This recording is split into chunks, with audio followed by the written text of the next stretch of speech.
Hello friends, welcome to my channel. आज की कहानी है मोक्ष कैसे प्राप्त होता है। एक दिन गौतम बुद्ध अपने शिष्यों के साथ कुटिया में बैठे थे। सभी शिष्य जानना चाहते थे कि मोक्ष कैसे प्राप्त किया जाता है, इसलिए उन्होंने बुद्ध जी से निवेदन किया कि वो मोक्ष पर उपदेश दें। शिष्यों की बात मानकर बुद्ध जी ने एक कहानी सुनानी शुरू की। यह कहानी थी एक जल्लाद और भिक्षुक की। अपने राज्य का मुख्य जल्लाद, जिसने बहुत से गुनहगारों को दंड दिया था, अब वह रिटायर होकर राज्य से बाहर एक कुटिया बनाकर अपना जीवन व्यतीत कर रहा था। उसे हमेशा लगता था कि उसने कितने लोगों की हत्या की है, वह कितना पापी है। ऐसे ख्यालों से वह हमेशा घिरा रहता था। वह अपना सारा दिन पश्चाताप में ही गुजारता था। एक दिन वह रोज की तरह इन्हीं ख्यालों में खोया हुआ खाना खाने के लिए थाली परोस रहा था। तभी उसको दरवाजे से किसी की आवाज़ सुनाई दी। उसने बाहर जाकर देखा तो एक भिक्षुक खड़ा था। भिक्षुक के चेहरे को देखकर ही जल्लाद समझ गया कि भिक्षुक बहुत ही लंबी साधना के बाद आज उठा है और भूख से बहुत ही व्याकुल है।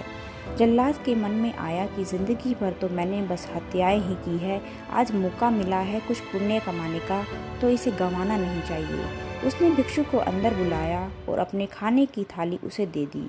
भिक्षुक खाना देखकर बहुत प्रसन्न हुए। भरपेट भोजन करके भिक्षुक ने जल्लाद से बातचीत शुरू की।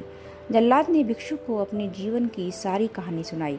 उसने बताया वह कैसे काम करता था, उसने कितने लोगों को फांसी दी और वह सोचता है कि वह कितना बड़ा अपराधी है। जल्लाद की वेदना सुनकर भिक्षुक बहुत ही शांत स्वर में बोला कि क्या तुमने वो जीव हत्याएं अपनी मर्जी से की थी? जल्लाद ने कहा, नहीं, मैं तो बस मेरे राजा की आज्ञा का पालन कर रहा था। मेरा कोई भाव नहीं था उन्हें मृत्यु दंड देने का या सजा देने का। तब भिक्षुक ने कहा, तब तुम अपराधी कैसे हुए? तुम तो अपने राजा के आदेशों का पालन कर रहे थे। जल्लाद को एहसास हुआ कि वह किसी गलत काम के लिए जिम्मेदार नहीं था। उसका कोई दोष नहीं है, वह तो सिर्फ अपना दायित्व पूरा कर रहा था। इस प्रकार जल्लाद का मन शांत हुआ। फिर भिक्षुक ने जल्लाद को उपदेश दिया और उससे विदा ले ली।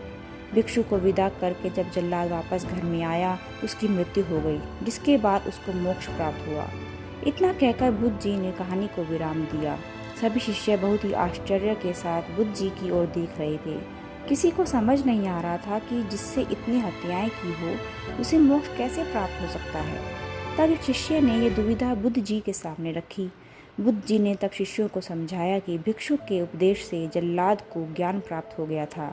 जल्लाद के जीवन में पहली बार किसी ने उसे ज्ञान का उपदेश दिया था, इसलिए मृत्यु के बाद उसे मोक्ष प्राप्त हुआ। अपनी बात को विराम देते हुए अंत में बुद्ध जी बोले, बिना ज्ञान के 1000 शब्दों का उपदेश भी बेकार है, किंतु जब शांत मन से उपदेश का एक शब्द भी सुन लिया जाए तो वह ज्ञान दे देता है, और ज्ञान से ही मोक्ष की प्राप्ति संभव है। दोस्तों, इस कहानी ने हमें सिखाया कि अपने कर्तव्यों का पालन बिना किसी दुर्भाव के पूरी निष्ठा के साथ करना चाहिए।